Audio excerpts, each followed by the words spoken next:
So, hello, Dr. Ron Schneebaum, right? Hi, And are you in, is it New Hampshire? Where are you? yes, I'm in southern New Hampshire, an hour north Okay. of Boston. Yeah, and I'm in Portland, Oregon. So, Uh, coast to coast, we are yes. communicating. So, I want to welcome you to Talking Back to Suicide.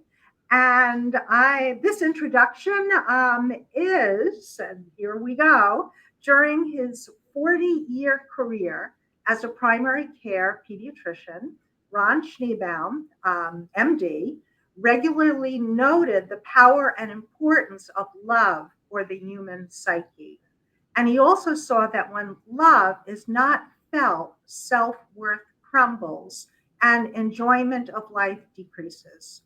Noting that the effects of not feeling love can last a lifetime, he developed a path to turn these hurts around and used the approach based on common sense and inner compassion to help his patients and their families understand and manage their inner challenges. And while serving on the clinical faculty at Dartmouth's um, college's Geisel, am I saying that right? It's Guy, Geisel? the Dr. Seuss guy. Yeah, School of Medicine, Dr. Schneebaum taught medical students how to add heart to their thinking by addressing their patients with caring and compassion, imagining their challenges from their patients' perspectives, and speaking to them in ways that would connect with who they are. A diplomat of the American Board of Pediatrics and a fellow of the American Academy of Pediatrics, Dr. Schneebaum left a thriving clinical practice to teach larger audiences ways to heal and experience greater happiness. He does this through his book titled Bigger Hearted, a retired pediatrician's prescriptions for living a happier life, podcasts, social media content, workshops, lectures, and individual consultations. And your website is www.biggerhearted.com. So, Ron, I'm really looking forward to our conversation. And as you said before, we share some things in common. I originally was trained as a pediatrician, was at I went to downstate medical school, and then I was at NYU Bellevue and initially did an internship and my 2 years of residency in pediatrics. Took my boards, passed my boards, but I immediately turned around and did psychiatry and then child psychiatry. Hmm. So tell us a bit about your journey Well, and that's interesting. that importance of love in so many aspects. Yeah. So for myself, I had a somewhat similar path where I was interested in psychiatry. And then I thought it's really everyday psychiatry, the psychiatry of everyday life that interested Mhm, me. And I mhm. thought if I were a regular pediatrician, then behind everybody's concerns about physical issues are their mental well being. So I thought I would do psychiatry kind of through the back corner. Yeah. Yeah. And then over time, I saw the I saw things that got in the way from our living better, more complete, fuller lives. And one day I realized I should write down what I've learned.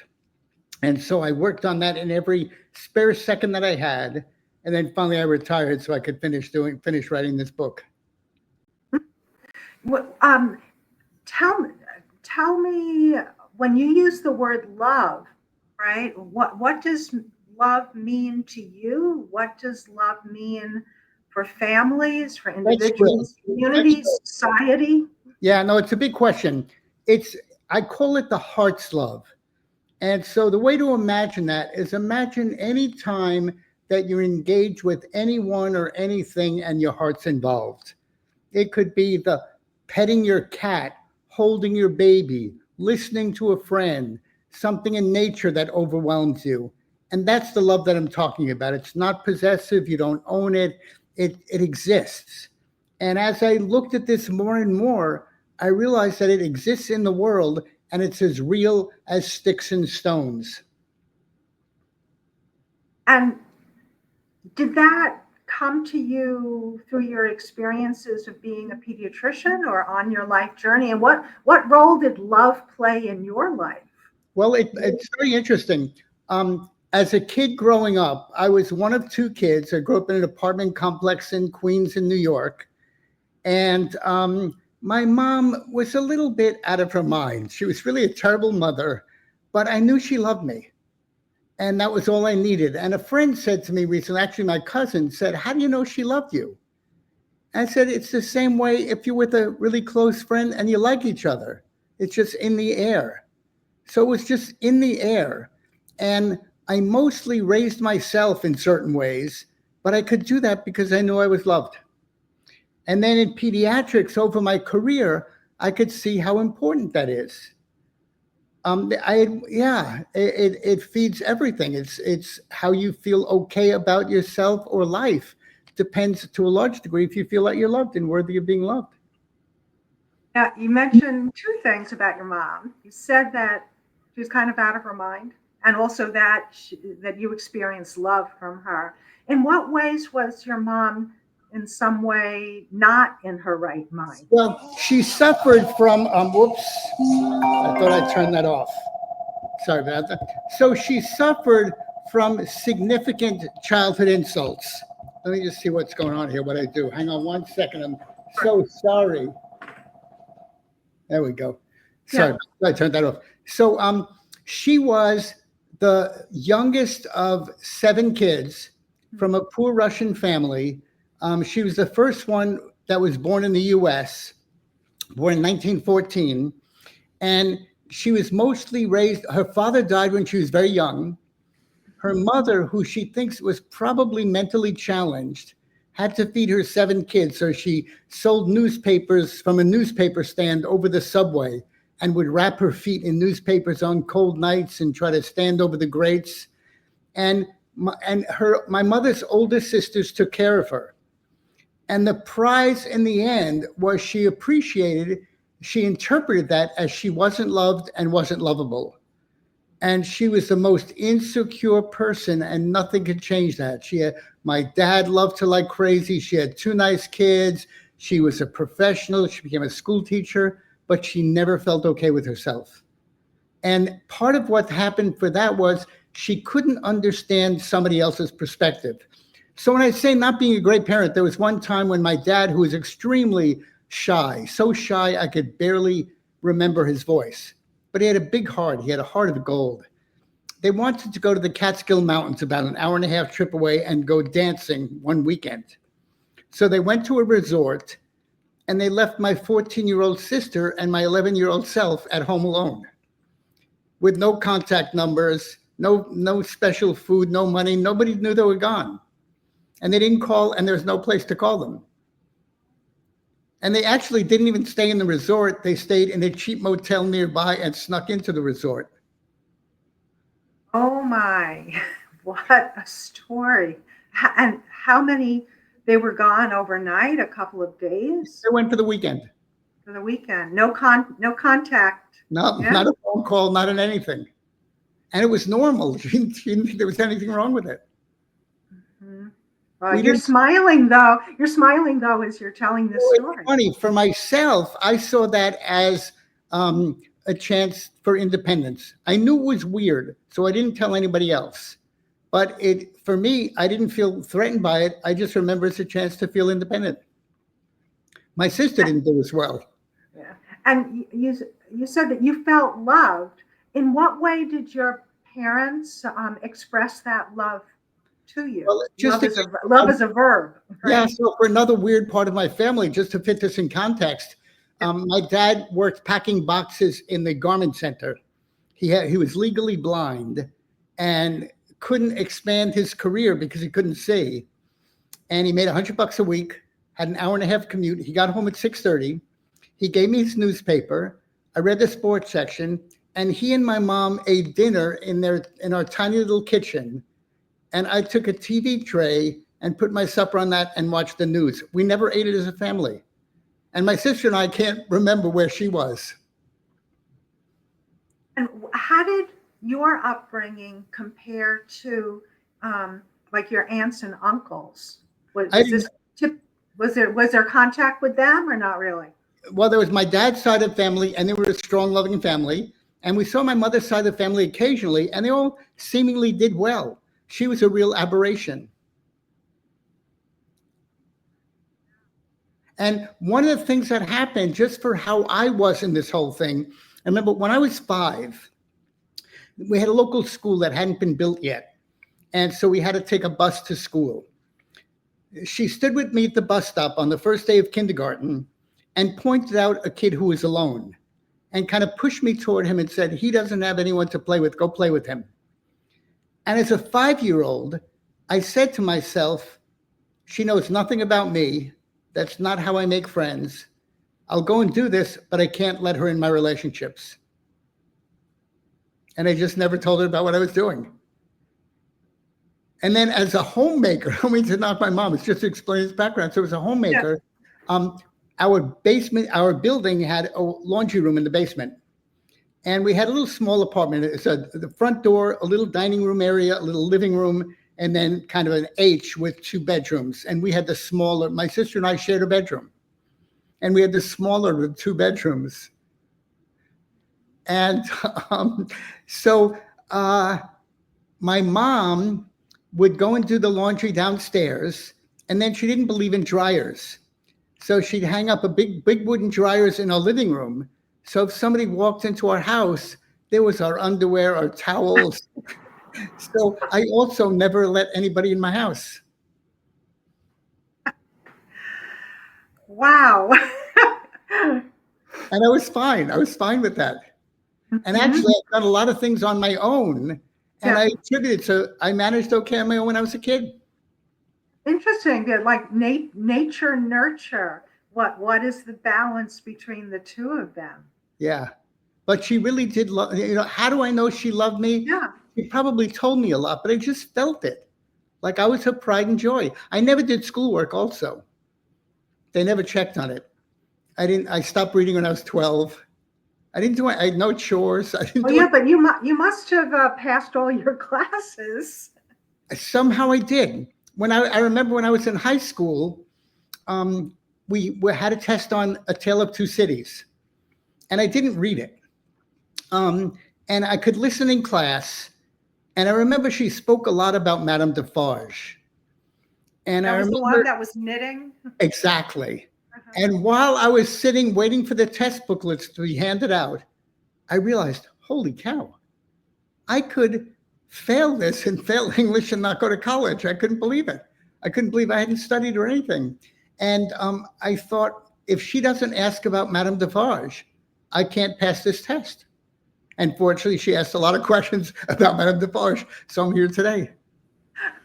How did you decide to go into medicine? So the craziest thing in the world happened. So I ended up being a school teacher. I got a master's in education. I decided I'd been in school my whole life. I traveled and worked in a logging camp in Alaska.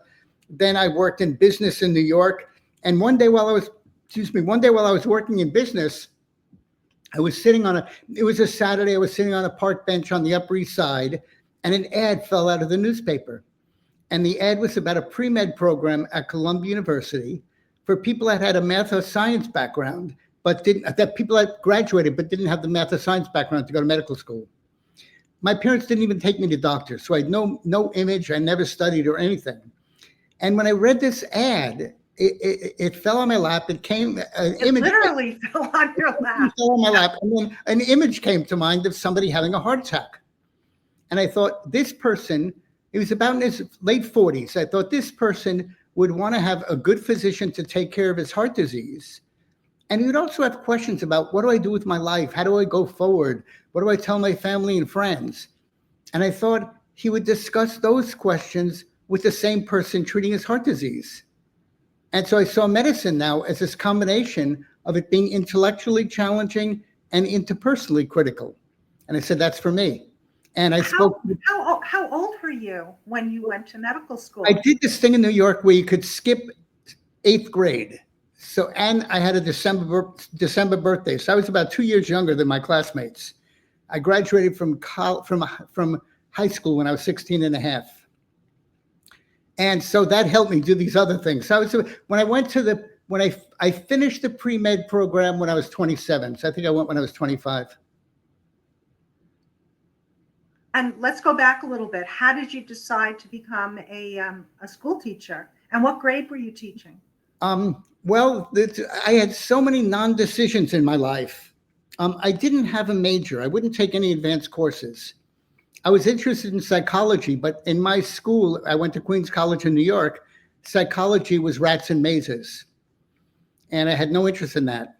And then I had one teacher who was an Ed 1 teacher who was a genius. He really was I just felt he was a good man. So I convinced him to let me take tutorials with him. And then I had to graduate. It took an extra 6 months, and I had no idea what to do. And New York City at that time had this special program. It was during Vietnam, where you could get a full teacher's license if you only had 12 ed credits. You didn't have to take any courses or any tests or anything. So I'd never been in the classroom. I took his Ed 1 course, the tutorials that I took with him on Martin Buber, the Jewish theologian, and then they counted my sociology courses, and that was enough to be a teacher. So this is one of the great stories, Diane. Yeah. So I decided to graduate in January. It took an extra 6 months, and Queens College at that time cost $34 a semester, so it was doable. Mm-hmm. So I went to the school. This Dr. Stoff introduced me to the principal. That's how I got the job at PS 106. And when I went to the school the first day, I told him my background and said, listen, since it's January, why don't I kind of be an understudy to one of the 5th grade teachers, and then next year I'll take a class on my own. He thought, great idea. So that was my plan. And I go out there in the beginning of the school year, and it turns out he left to go to another school, and the new principal knew nothing about me. and so I worked something out. It worked. And then the one other part for the story, and this goes back to the heart. When I became a pediatrician, I realized that I wanted to be the best possible pediatrician. And that meant I had to be good medically, but it also meant I had to be the pediatrician that somebody would want. And I realized that took a separate kind of thinking. One took my intellect. That was to learn all the facts in science and all the facts about science and medicine and so on. But then to understand somebody else's point of view, that took my heart, that took caring, it took compassion, it took understanding what was going on in their mind. And that became as important to me in my career as all the intellectual taking care of people. And so I call it thinking with the heart. What thinking with the heart for me is you imagine somebody else's concerns from their perspective and then say, how do I support them? From their perspective, what can I do to support them? How do I be there for them? How do I help them? And sometimes it just means listening, but as a doc, it means sometimes coming up with answers. Do you think in any way, and I'm referencing, I think, what you said earlier, that your experience of your mom, whom you also felt that she loved you, but she had difficulty seeing other people's perspectives, and here you are becoming a pediatrician who's devoted to understanding other perspectives? Do you think that played a role? It did a little, not the way you would think. It did because it encouraged me. So what I mean by that is, an example, we didn't get birthday presents in my house. We didn't have parties, we didn't have cakes, we didn't have anything. I have no idea why. And then at some point they decided to give me a present. And the present would be a silver dollar for each year of my age. And my mom didn't believe in spending money on cards. So she would scroll on a piece of paper, happy birthday, and tear it off like an envelope. And so they gave me these silver dollars and that. And one day I was about 11 or 12. And I remember looking at this card, and she was next to me. And I felt sorry for her. I felt sorry that she didn't understand the goodness that comes out of giving. So that I wasn't compensating for what I lacked. It was something that came from another place where I just saw that what she was doing was didn't serve her. Were there teachers or other adults in your life that better understood you or supported you? No, No, I was really was no, there was really nobody. It even happened that yeah, no, I really was yeah. And for an idea of how much my folks love me, this one floors me. Um, when I decided I wanted to go to medical school, I would need my parents' support to be able to go into this program. So I met them for dinner and told them about the program and told them I wanted to do this. Well, I never did schoolwork, so we'd have open school night in New York City where parents would meet with the teachers. And I remember from third grade on, they'd come home and I'd say, "Dad, how'd it go?" And he would just look at the floor and say, "It's the same old story. If you only worked, you could do so well." And when I told them about this program, without a speck of hesitation, they said, "Fine." There was no like payment plan or what do you do about this and so on. And I knew, I even framed that. I said, "Look, if you can't do this, that's okay. I've got a good job. I can stay in my job. I'm fine." And years later, my dad died suddenly just before I got into medical school. He had a heart attack. And so he didn't know I got accepted. And one day, years later, my mother told me that he never thought I would get in. I said, "What do you mean?" He said, "Well, you never worked. Why would you work suddenly now?" And then I realized that he had very little money. He really treasured his money, and he unhesitatingly gave me his money so I could pursue this dream. That just blew me away. Loving. And Yeah. I'm so sorry that he died suddenly before. He had a massive heart attack just before he got accepted. I'm thinking about, I don't know whether it's a coincidence or not. You said that when that advertisement literally fell in your lap about medical school, that you had a vision about someone having a heart attack and what kind of person they would meet as their doctor. Yeah, I related the And two. then your dad ended up having a heart attack. Yeah, yeah, I don't know. I don't know, but the one thing I did do, I imagined that he could never picture a doctor not wearing a tie. So I wore a tie every day in my career for my dad.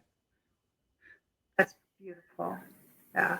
So do your sister and you compare notes on your upbringing? It didn't go as well for her, and she really doesn't like talking about it.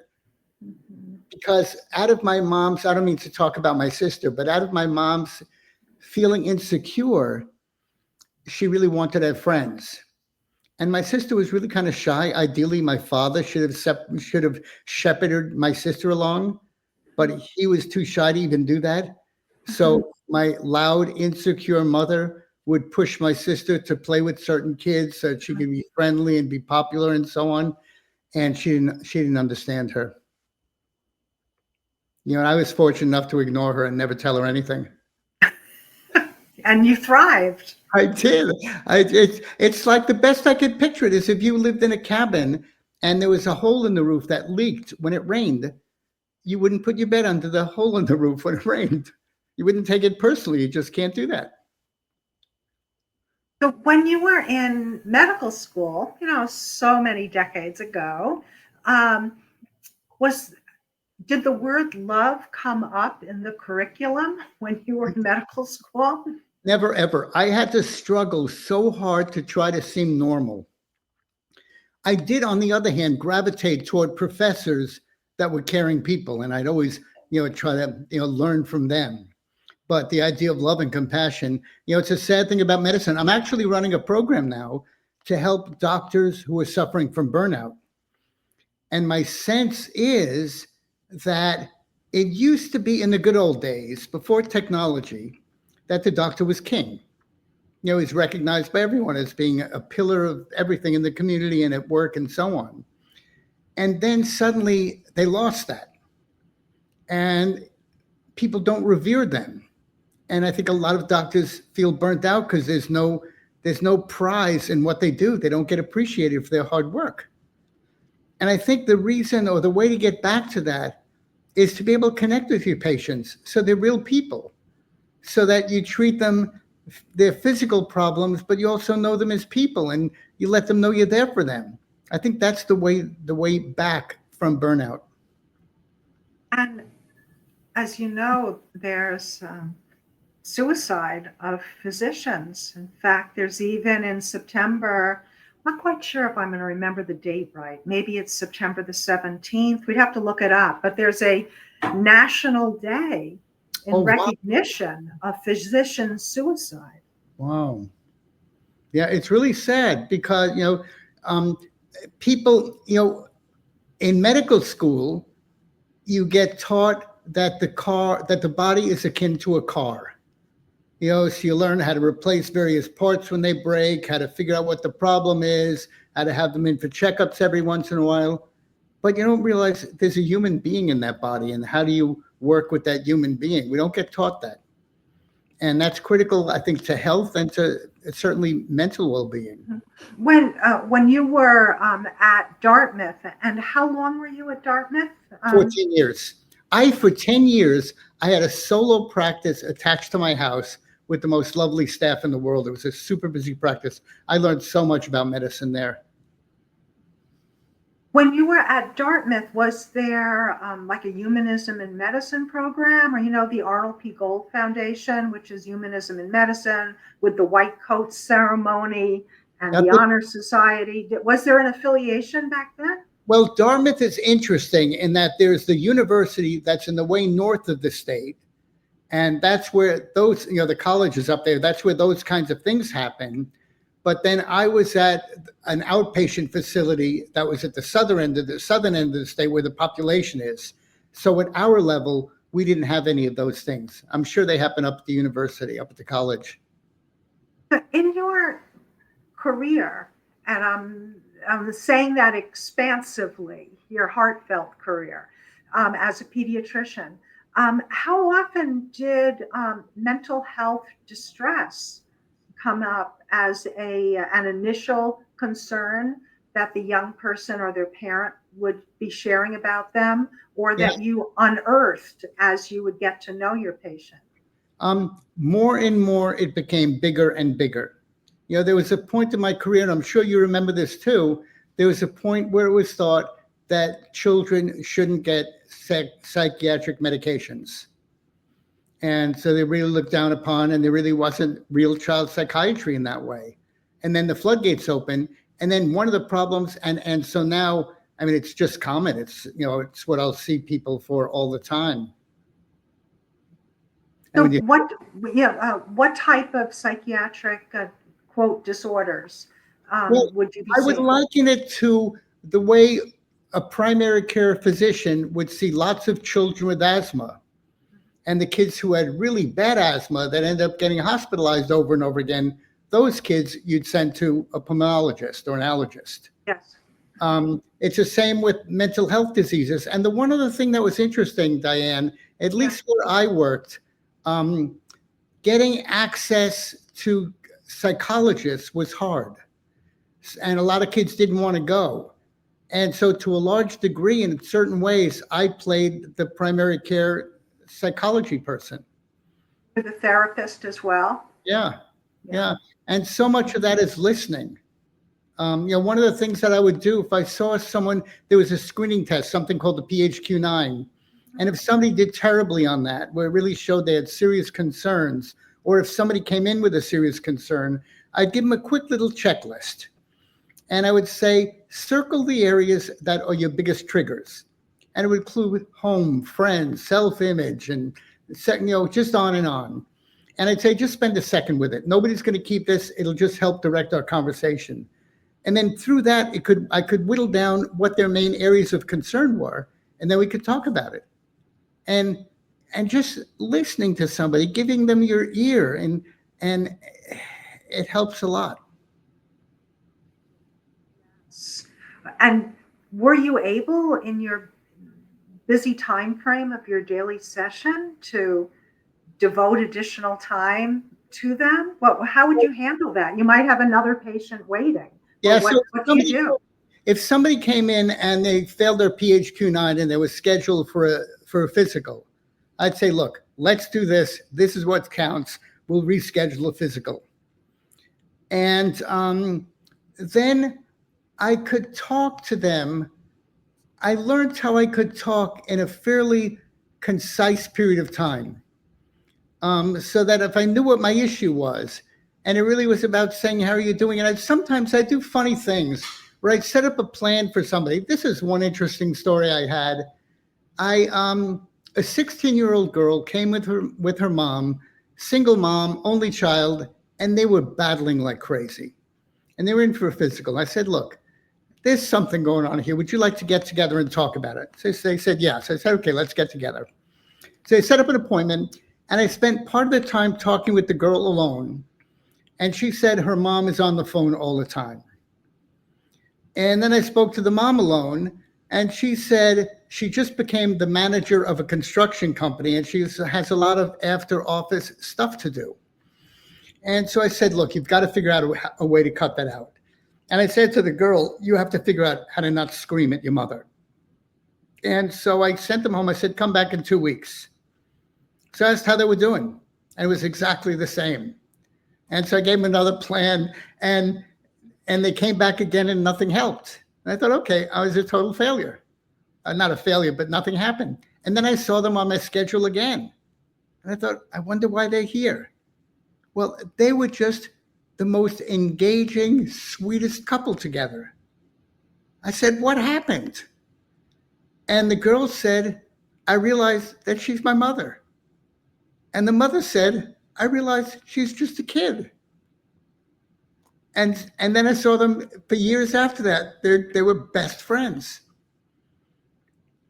And what did that mean? I realized, she was my mother. I realized she was my kid. What was the underlying shift that took place in that change in perspective? With my limited time, I couldn't explore that. I just had to say, okay. And then I just saw they were just better. Mm-hmm. And so all kinds of things came up. I was just doing a little short video for TikTok this morning.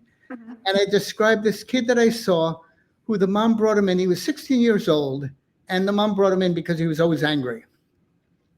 And so I said to him, and she was a single mom, and he was a single kid.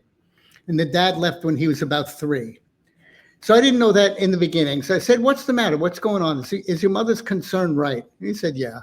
So I said, what goes on? He said, well, I don't like it when people get in my face. And we talked a little bit, and I knew he was a basketball player. So I said, listen, suppose you were the coach of your basketball team, and one of your star players would flip out whenever an opponent heckled him. So if he got heckled, he'd lose his concentration and he'd get upset. I said, if you were the coach, what would you tell him?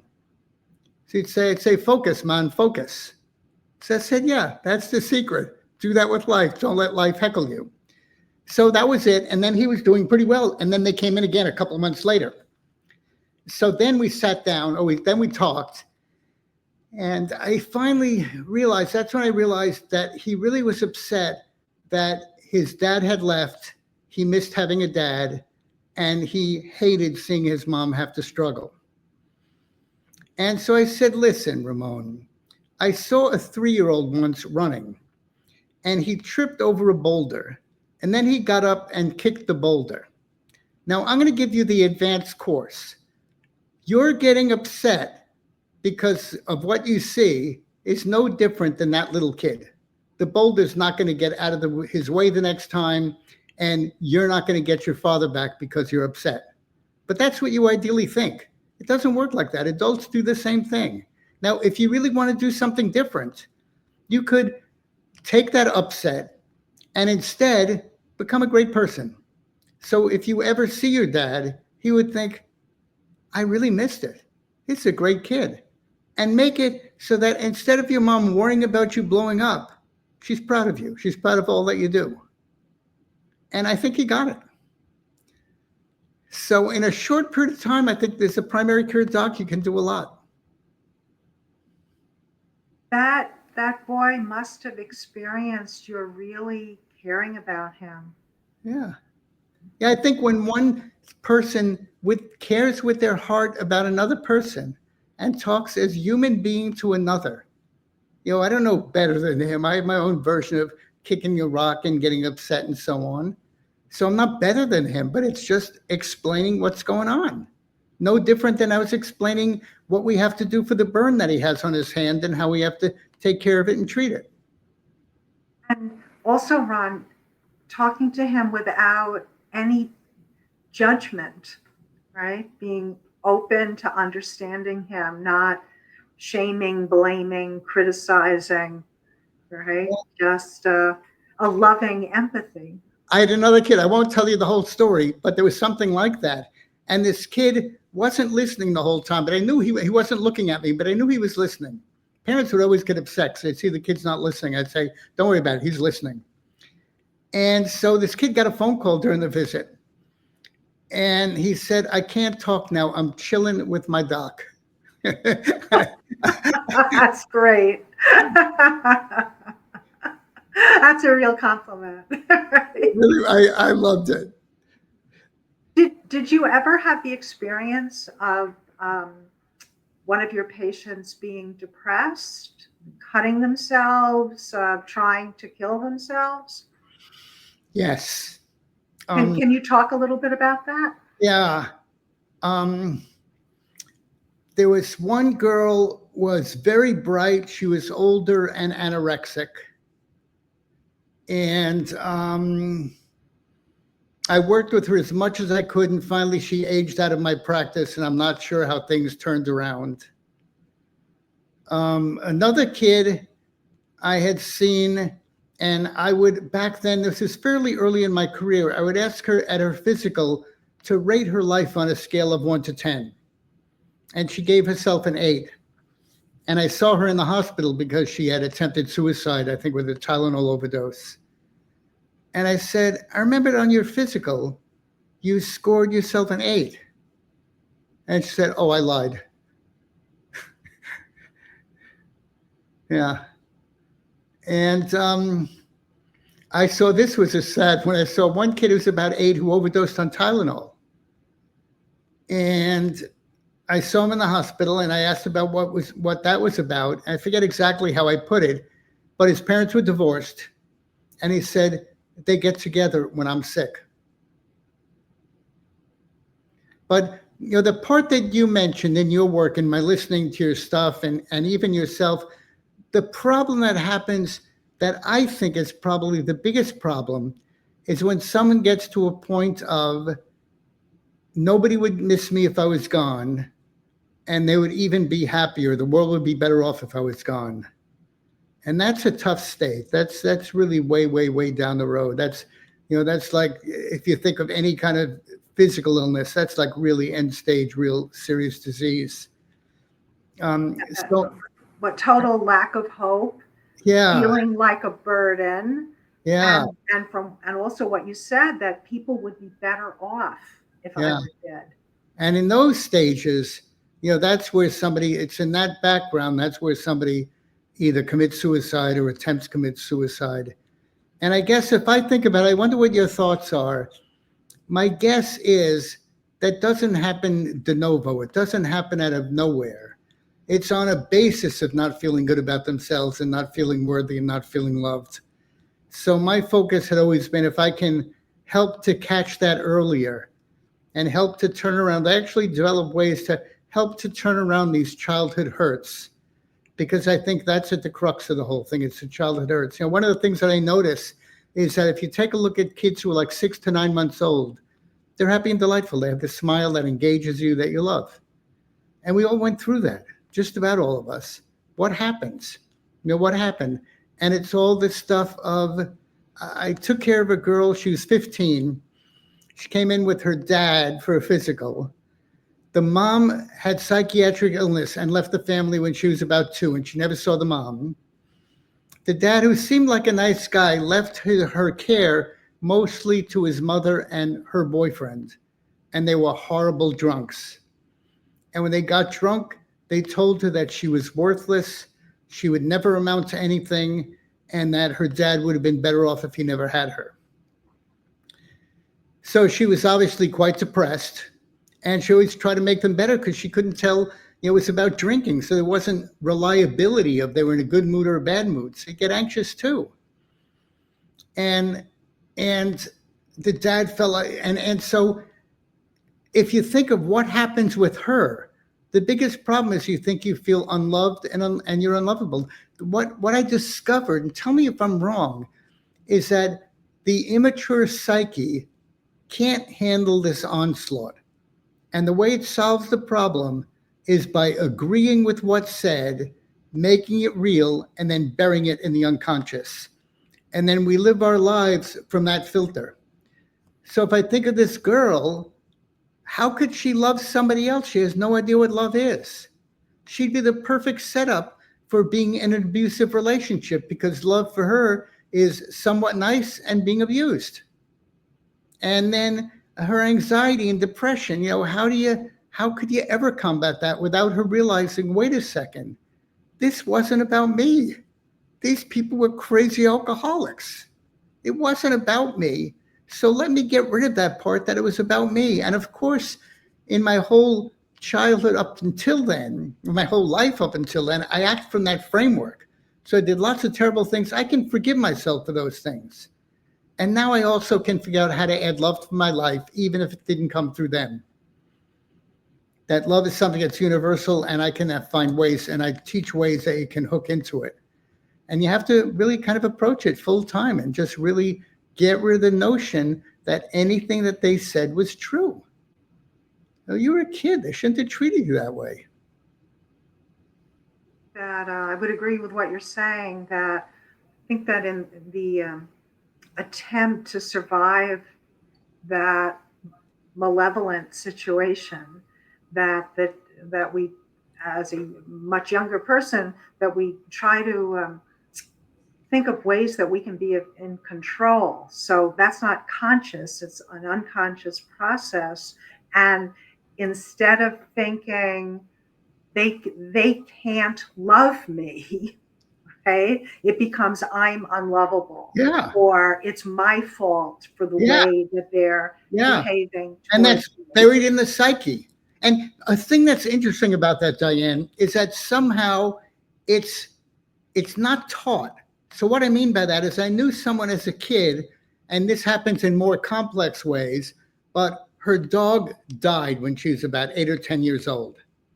In that same week, her cat never came home again. She saw it as her fault. That's somehow how the immature psyche works. There are people who, I know various people who think they were the reason their parents died.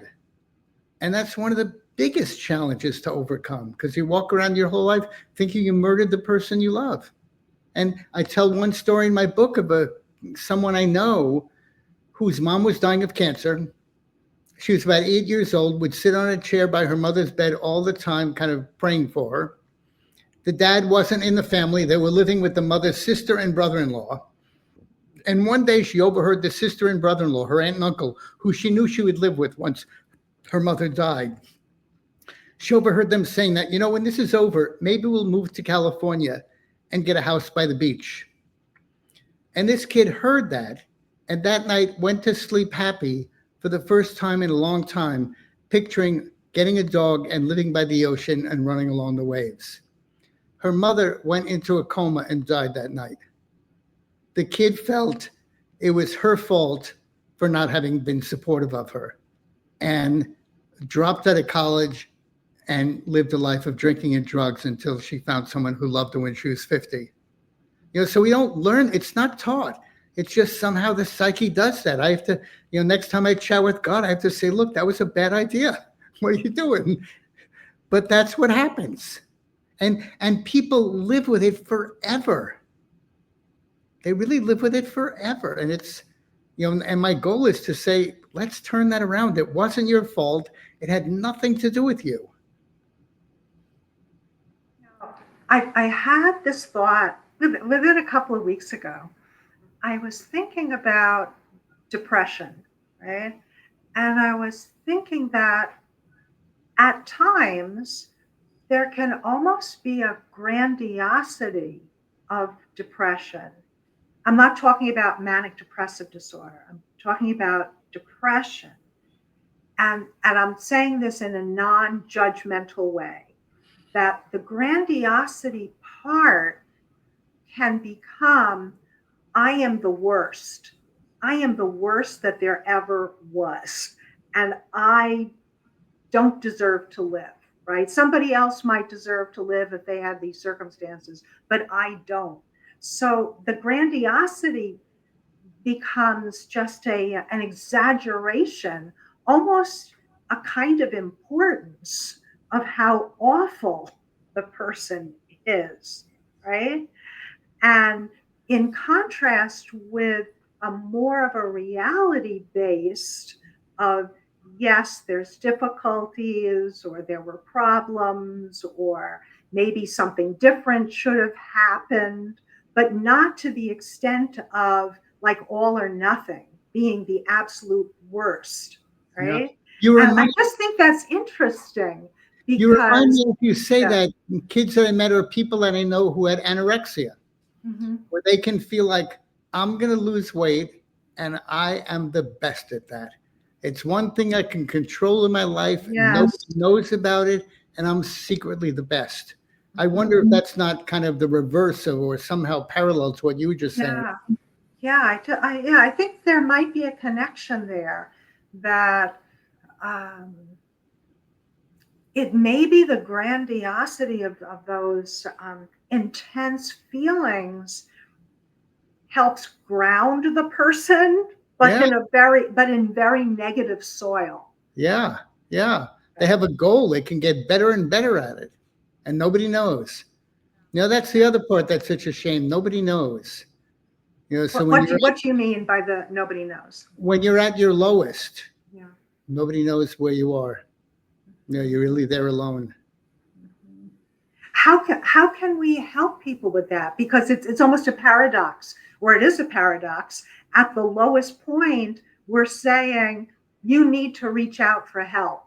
But at that lowest point, the person may be almost too far gone to reach out for help, Yeah, right? They don't want to reach out for help. yeah, yeah, How do we help somebody? Or either help that person or help the people around them. And also, there's a whole preventive strategy, yeah, right? That sometimes if one has not felt safe reaching out for help, right? One may not have skills, right? Or even yeah. see that as an option, reaching out for You help ask based on their prior life experiences. Yeah, yeah. Well, you asked such a great question, and I think we have to, it's societal. It's, societally, we have to realize it's important. I get struck by um, if a kid has a reading problem, there'll be all kinds of reading assistants and so on. But as soon as there's a family not at home, or there's a parent where drugs are an issue or anything off, there should be psychological support for the person, just the way there's a reading teacher, because have to know there are things going on that are a problem.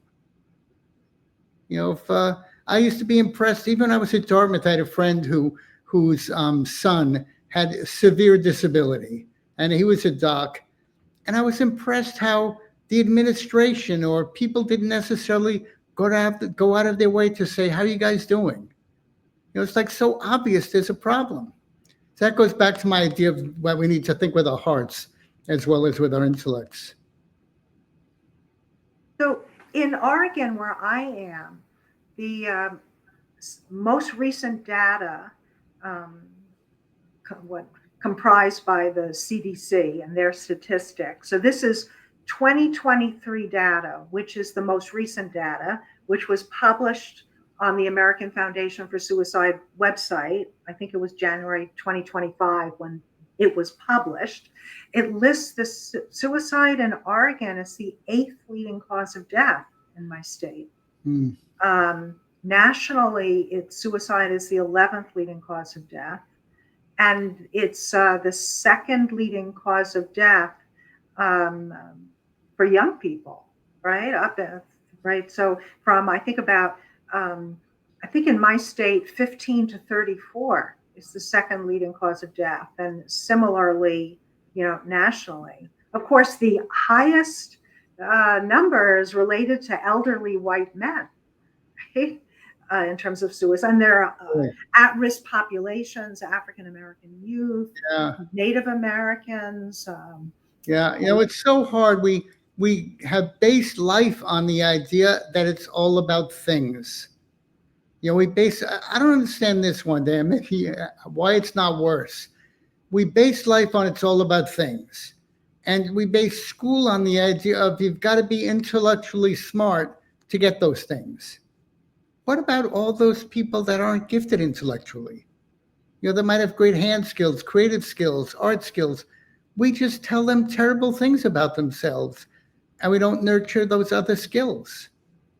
And also the idea of getting those things, that there's endless things one can pursue.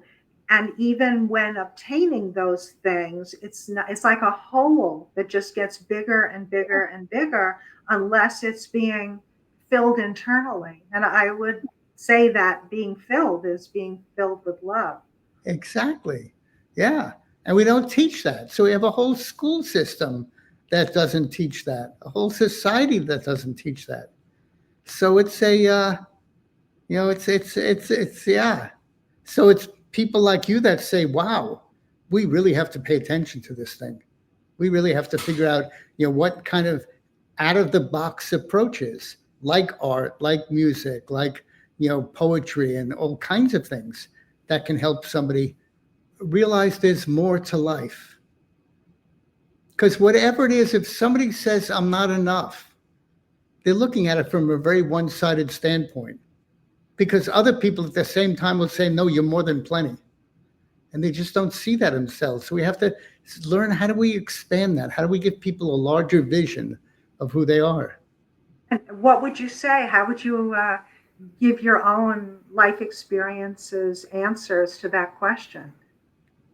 Well, it starts from the beginning, and it's about appreciating someone for who they are. We go to the extreme of trying to make everything somebody does perfect, but it's not that, it's being real and appreciating that our kids have unlimited potential. We have no idea what that is, and we honor it. And we're glad to have them in our lives. And however we can help, let's do it. And yeah. And let's say that there's someone who, for various reasons in their family, that's not heading their way. Right? And they're in school and they're not, quote, succeeding in school, right? And for whatever reason, their talents aren't being encouraged. What message do you have for that kid who's feeling lost? Yeah. Then, it really takes the interference of someone who recognizes there really is someone powerful. I think if you look at the stories of people that made it through difficult times, there's often somebody who kind of rescued them in a certain sense, somebody who recognized good in them, and nourished that, somebody who felt life is more than this. And it could be. What are your thoughts about the impact of social media on youth and adult mental health? Yeah, a thing that's a funny one is, besides time people spend in social media, you can start to judge yourself by how many likes you have to something you post. And as adults, you can feel that. You can think, wow, if my podcast had 1 million listeners, then I'd really be flying. So it's real stuff. The thing I think about is, it wasn't kids that invented social media. Like, let's be nice. Let's, we're coming to an age where artificial intelligence apparently is going to play a bigger and bigger role. This isn't saying there's anything wrong with it, but at the same time, people are saying everyone's going to lose their jobs. And nobody's saying, wait, is that what we want to do? It's what we can do, but is that what we want to do?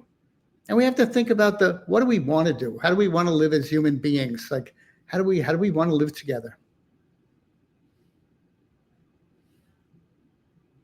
Such important things, like you're saying, like how do we want to live with each other? It just seems so sometimes when I read the New York Times, coming from the East Coast, even though I'm in Oregon, and you read the paper and it's just like, oh my God, yeah. Horrible, horrible, horrible. of course, horrible news, what creates headlines, That's right? And right. And so we're not necessarily reporting the positive things, but you can despair about what's happening with society. yeah, And that's right. yet it starts also with each of us as individuals. What do we want to spread? You know, if I'm a vessel, what do I want to be within me that I Yeah. can You know, release? it's a funny one. It's a hard one, this whole thing. I remember when I was 20, I had once said to my grandmother something about not reading the newspaper much, and she got incensed. She felt it was my job. But then if you look at that, if it's just going to destroy you, then you have to figure out how do you do this in a way that's going to work. Because what really counts is I'm going to meet my neighbor, I'm having dinner with a friend, I'm going to talk to my daughter. That's all that really counts. Nobody's knocking on my door saying, "Excuse me, what's your opinion on such and such? Because we're going to make our policy based on what you say." Nobody's doing that. So I shouldn't put as much attention on that as I do on these other things, on my daughter, my neighbor, my relationships, how I feel about myself. So let me work on that. Let that other stuff, that'll go its way. I'm not going to be able to affect it, but at least I can be kind of in the eye of the storm and be solid. And I think my little theory is that if enough people do that, it catches like wildfire, that it really can spread. And because we all You know, mentioned the philosopher Martin Buber earlier. Do you remember some things about Martin Buber oh and what he was about? yeah, his big deal was that he believed there were two kinds of relationships. There was what he called the I it relationship, and that's our normal one where it's we move things and deal with things. It's about all the physical things in the world. And then the other kind of relationship is the I thou relationship, where you lose yourself in the space of another. And he said that's what life is about. He at the beginning of his book is all real living is meeting. And it's that kind of meeting. It's meeting each other as full human beings. What would Martin Buber say about the relationship to have with oneself? Um, I don't know that one, but let me tell you a different one just for what an incredible guy he was. Yeah.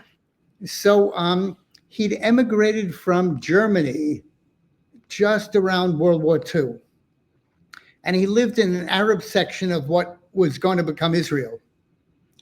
And his movement and his campaign then was for a combined Arab Israeli state. He thought there was no way to go forward without there being a combined equal Arab Israeli state.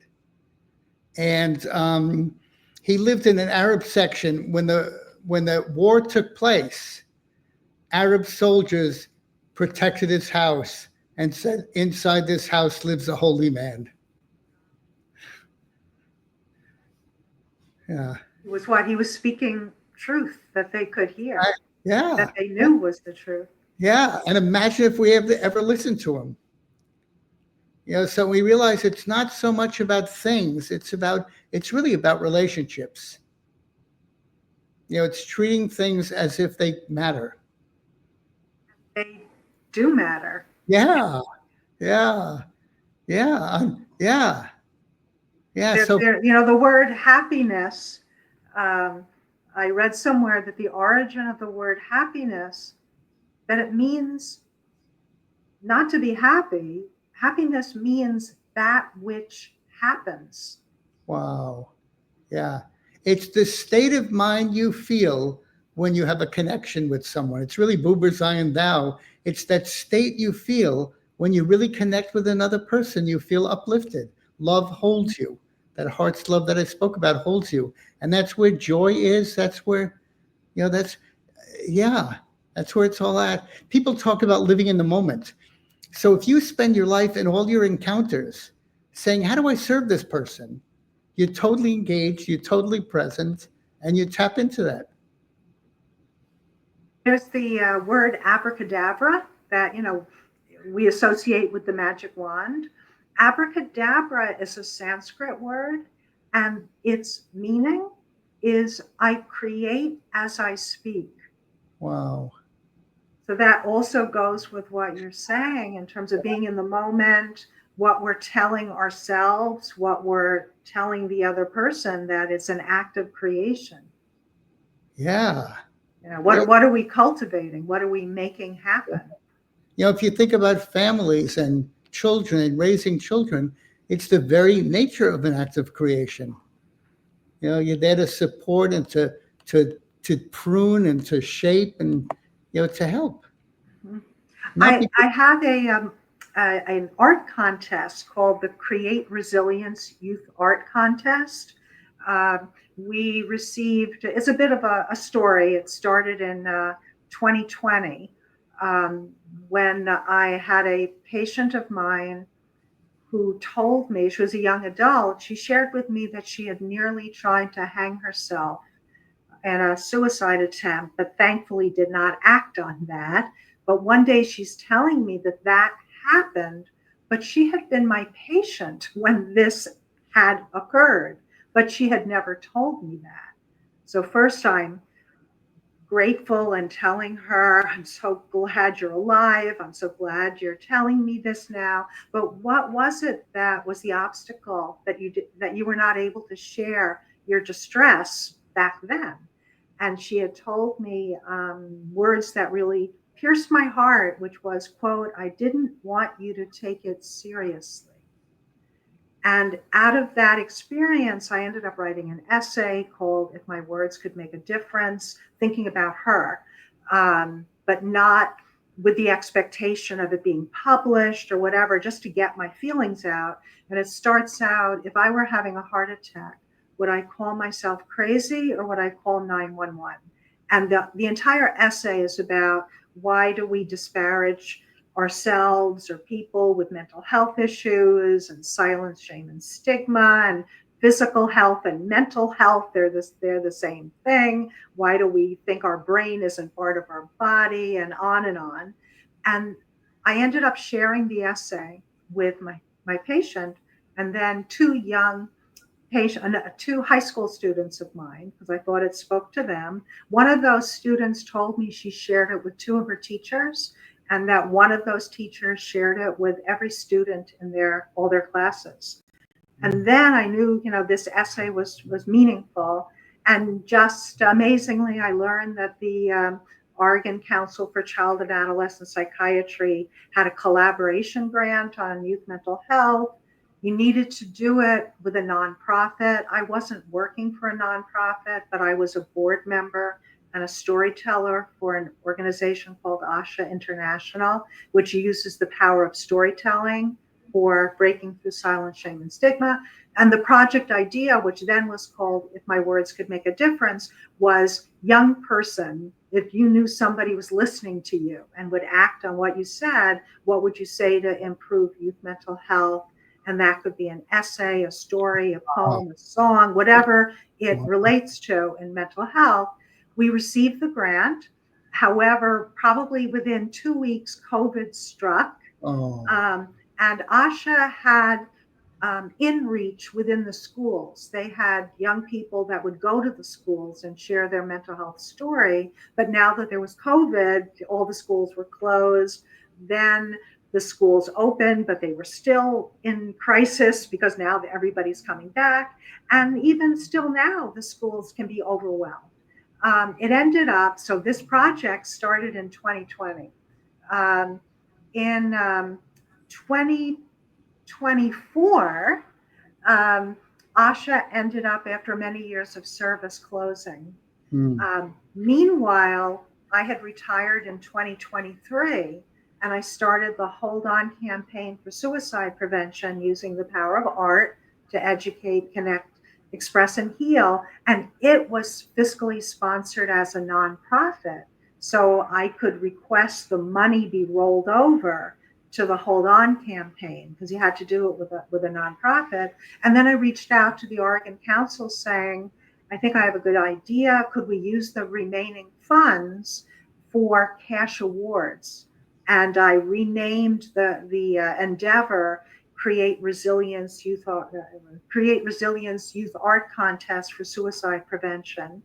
And it's been going on from May through August the 1st. So the deadline is coming up. I've been promoting it throughout Oregon. This is no easy task. I was very naive in terms of trying something like this. But we do have submissions. I feel that these are the heroes that answered the call. Yeah. Right now, I have about 13 submissions, and the call was throughout the state.